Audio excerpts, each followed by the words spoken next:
Congressman LaTourette, thanks for joining us this week. Sure. So it's been a kind of crazy week here in Washington and on the political scene in general. Thought we'd start with that. Sure. It's been up and down the last couple of weeks with Hillary and Trump. Seems like one of them's having a good week when the other one's having a bad week. Yep. This was certainly one of those weeks where it was a good week for Hillary Clinton. Yep. She wrapped up the Democratic nomination, and a pretty bad week for Donald Trump, who stepped in it with his comments about the judge presiding in the Trump University fraud case. Talk to us a little bit about what happens, and does this really mean anything for the long term in this race? Probably not, but it is the new normal. I mean, I think we're now tied into a situation where this is what life's going to look like until November, which is sad, but but I think that's where we are. Starting with Mrs. Clinton, I mean, obviously historic, becomes the first woman to secure the nomination of one of our two major political parties, and that's a ceiling that she's now broken, and she deserves a lot of credit for her persistence in doing that. Today we're talking on Thursday. Today, Bernie Sanders is down talking to President Obama at the White House. To be a fly on the wall for that conversation. with the specific purpose of, obviously getting him in line and in the tent, but more importantly, his supporters. I mean, here's a guy that raised over $200 million of online contributions, and he has awakened the millennial voter on the Democratic side and quite frankly, on the independent side. And really gave her a run for her money. Some would suggest that if he'd known what he was doing earlier and had a better organization, he could have caught her. I don't know whether that's true or not. But Mrs. Clinton needs him, and at least needs him not to be an annoyance. And the sooner that he does what she did for Barack Obama in 2008, and that is says, I'm all in behind her, the better. I worry, from her point of view, that his statements, he's a little bit like the Democrat Trump, in that he says, I'm taking this all the way to the convention and blah blah blah blah blah blah. I don't think that would be good for the Clinton campaign. I don't think it would be good for the Democratic Party. So I would hope for them that he acknowledges that it's not going to happen soon, that he acknowledges and gets behind Mrs. Clinton soon. And in return, she needs to give him some concessions at the convention. I think at a minimum a primetime speech to sort of light up his folks. And then in addition, they've already given him some delegates to the platform committee.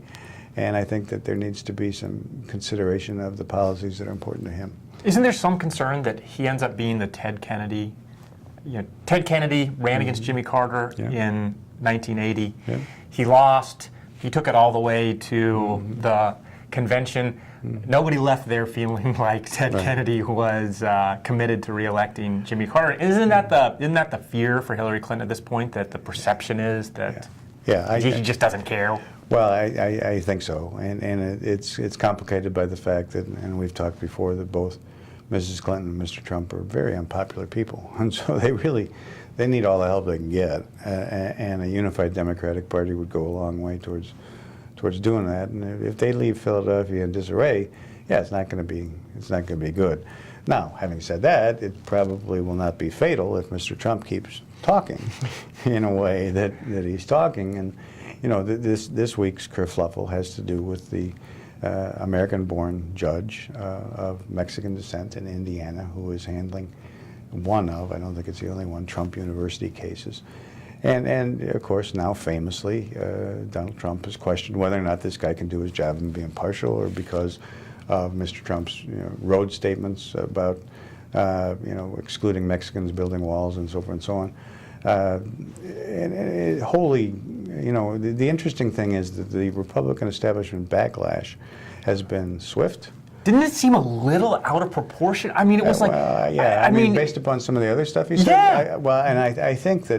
I think what it evidences, because it just follows, if you remember, just last week Paul Ryan says, okay, I'm in, and some other people say, okay, I'm going to get behind him, and so forth and so on. So it's almost like they, just got spurned by a lover or a little buyer's remorse, and they're feeling the heat, if you will, about what's happened. But yeah, I thought it was a little disproportionate, but I will say that it was unequivocal. I mean, you had guys like Newt Gingrich, who was trying to become the vice presidential candidate. You had Paul Ryan, you had Mitch McConnell, you had all corners of the Republican Party were quick, and Mr. Trump has attempted to back down, but the line that's been crossed here. I mean, some of the other stuff that he says people find to be interesting is a polite word, obnoxious is another word. But the line that's been crossed here is he has a financial stake in this lawsuit. And to be able to use his position as the presumptive Republican nominee to criticize a federal judge in an attempt to influence the Department of Justice or the judiciary, not in general. I mean, you always have politicians screaming about non-elected federal judges and so forth and so on. But in a case where he has a direct financial interest, I think that's what really has people up in arms. Don't you think part of this was also a little bit about Republican elected officials trying to teach Trump a lesson? Essentially, and I'm not saying it's going to work, but I mean, it felt a little bit like they were all so uniformly in step. Kind of like this was a major shot that they were firing back across Trump's bow, essentially saying, and we heard people say, McConnell said, get on script. Right. And I think, I'm not saying it's going to work, but it felt like that. I think that's right, and so the backstory here is that Paul Manafort, the guy that's been sort of brought in to be the adult in the room from a campaign standpoint, wrote the speech that he gave and delivered it in New York the other night, put it on a teleprompter so you didn't have this off the cuff, sort of what's on the top of my head set of observations. And if that's the new normal, okay, then message received. There's nothing based upon what's happened in the last 6-8 months that makes me think that that's going to stick. I mean, the guy's charm or whatever you want to call it, he says what's on his mind. Now, what's on his mind can be something that you hate, I hate, or people out there hate, or love, or whatever. But he's not a shrinking violet, and I don't think he's going to turn into one. Yeah, I think that's highly unlikely. That's right. Which will make for an interesting couple of months, to say the least. That's right. So, some policy things happened this week. We've got a special podcast that's coming out this week where we talked with John Burlow, senior fellow at the Competitive Enterprise Institute, about Jeb Hensarling's outline of a bill to replace Dodd-Frank. Right. Which is pretty amazing. We've had this fight over Dodd-Frank for years, but this is really the first comprehensive effort to repeal and replace it. I feel like I've heard those phrases before, not so it didn't work out so well. But I kind of want to talk to you a little bit about the political dynamics here. One, we're hearing from Democrats on the Hill almost instantaneously that, Republicans can go ahead and pass this, but President Obama is going to veto anything, and this just isn't going to happen. What do you think likely?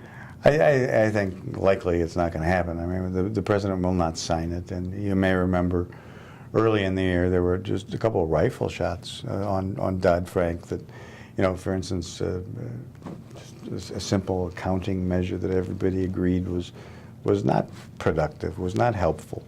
And senators like Elizabeth Warren shot back viciously that now you're trying to erode the protections that we finally got for consumers in Dodd-Frank, and it had a groundswell. She lost that. I mean, she wound up losing that fight. But out of that fight, you saw the handwriting on the wall that the line's been drawn. That the president's not going to go back in time and permit the repeal of Dodd-Frank.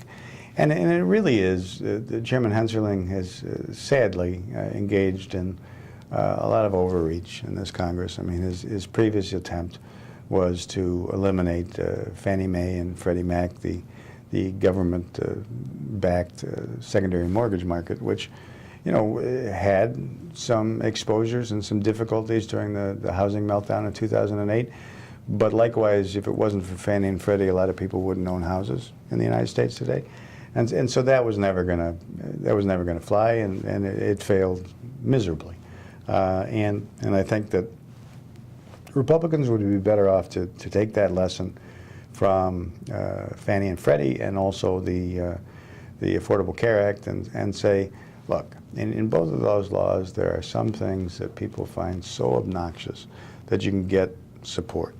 But the notion that you're just going to pull these things up by their roots when there are, one, some good things that are in the legislation, and two, the messaging. I mean, the messaging is horrible for Republicans, and so the Democrats have done a very good job, rightly or wrongly, in casting Dodd-Frank as the bill that protects consumers from evil Wall Street manipulators who caused us to go into a recession in 2008.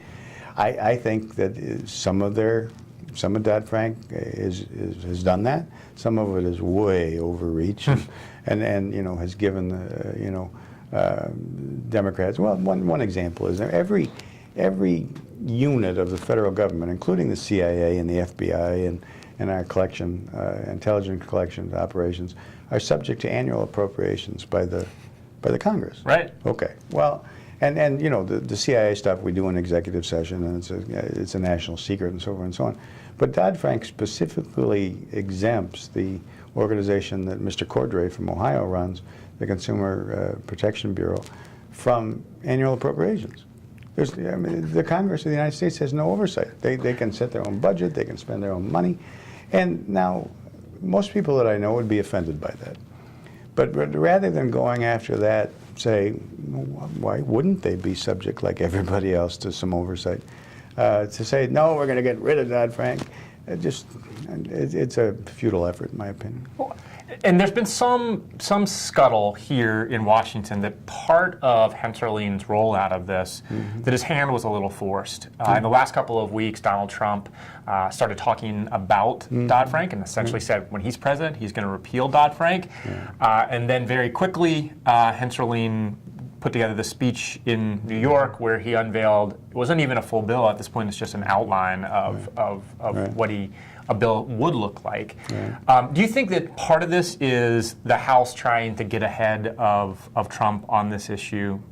Yeah, maybe, but it's not, in my opinion, a smart thing to do because the presidential message is going to be driven by Donald Trump and Hillary Clinton, and so it really doesn't matter. I think the Congress is contemplating not being here in July at this moment in time, so we may be down to like 6 or 7 days of actual legislative session, and to roll out big ideas and say we're going to get this done, or even pretend we're going to get this done, it's not going to happen. But isn't this kind of what Congress is doing now? Like, I mean, Paul Ryan has talked about they're going to roll out all these different proposals. It's like on one hand they kind of want to pretend that the presidential race isn't happening at all. Like, you know, like, hey, focus on this is what we want to do. And as you said, I'm not sure how successful. I mean, all the oxygen in the room is sucked up by Trump versus Hillary. Yeah, I do think Speaker Ryan's project is worthwhile. He's commissioned 5 white papers, I think, and he wants that to be what the Republican Party, at least in the House, if not nationally, stands for. And I think that's instructive. I think that can be beneficial and helpful. But specific legislative ideas like getting rid of Dodd-Frank, I don't think are helpful. Well, as you said, we've probably only got a couple days left. Right. They're going to be gone from July. No, they're not going to happen. But I think what Speaker Ryan is doing is, you know, sort of supplementing some of the criticism of Donald Trump is that no one quite knows exactly what his policies are.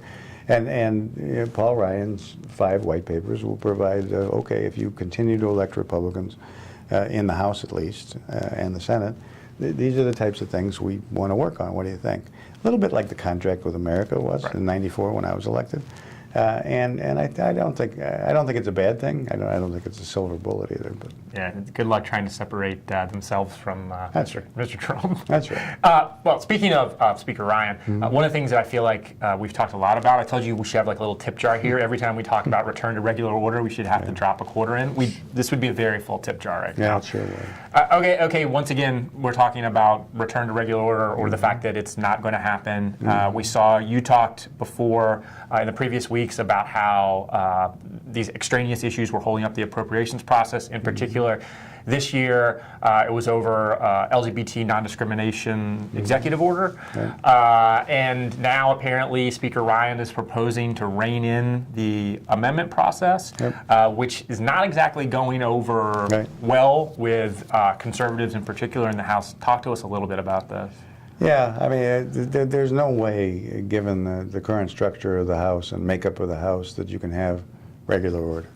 I mean, it's a nice concept. It's the way that the place is supposed to work, but it's never going to work because this rump group that we've talked about, that in my opinion is causing most of the problems, 40 or 50 individuals, won't let it happen. And so if you think about the disaster of last week, and so you have a simple bill, an energy and water appropriations bill. Now that funds water projects in the country, it funds energy projects in the country, pretty non-controversial, usually passes, 420 to zip. But the specter of the executive order on non-discrimination raised its ugly head. And so this group of Republicans helped write the bill. They were apparently happy with the bill. The Democrats offered an amendment, and 40-some Republicans, I think, joined with the Democrats in voting for the amendment. And with the amendment in it, this other 40 Republicans decided to oppose a bill that they'd been supportive of solely upon this issue. And so that's what has led now to Speaker Ryan saying, well, maybe we can't do regular order. And I think he comes to that decision a little bit too late, because this is exactly, it is like Groundhog's Day. This is exactly what drove John Boehner to distraction. It led to his downfall.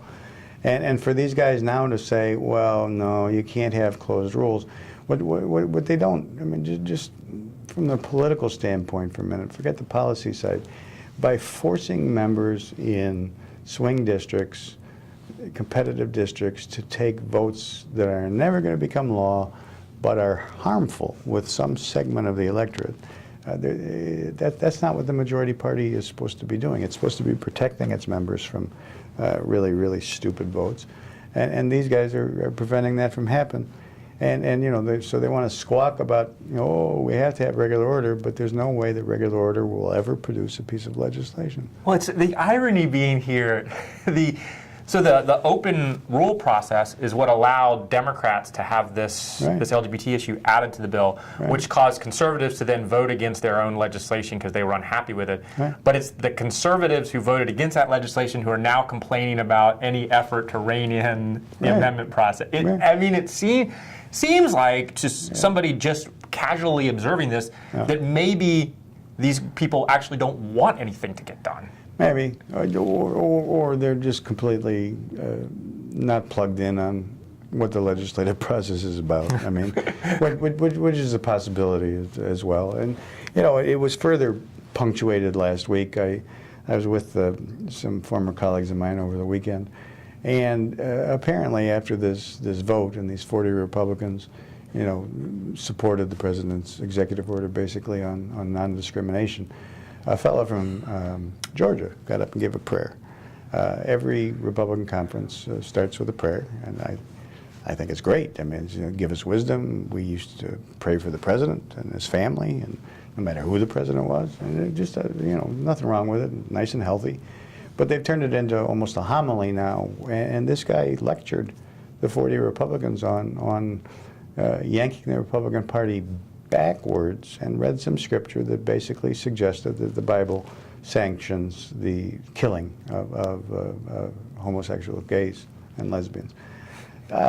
Listen to me. That's not the Republican Party I joined, you feel that way. You feel that way. But to castigate 40 Republican members, primarily from where we're from, I mean the Northeast Midwest, for voting the way that their constituents want them to, and the way that they feel on what is a personal issue. I mean, it's disgusting, and I don't know what's going to happen this week. But you had a lot of members walk out on this guy, and there's been a lot of outrage. And if it continues to go in this direction, there will be an implosion. Well, I would just close by saying it's, we, at the end of last year, there was all this talk about with Speaker Ryan coming in that there was going to be this honeymoon period, and it's over. It appears way over. Yeah, the bloom is off the rose. That's putting it lightly.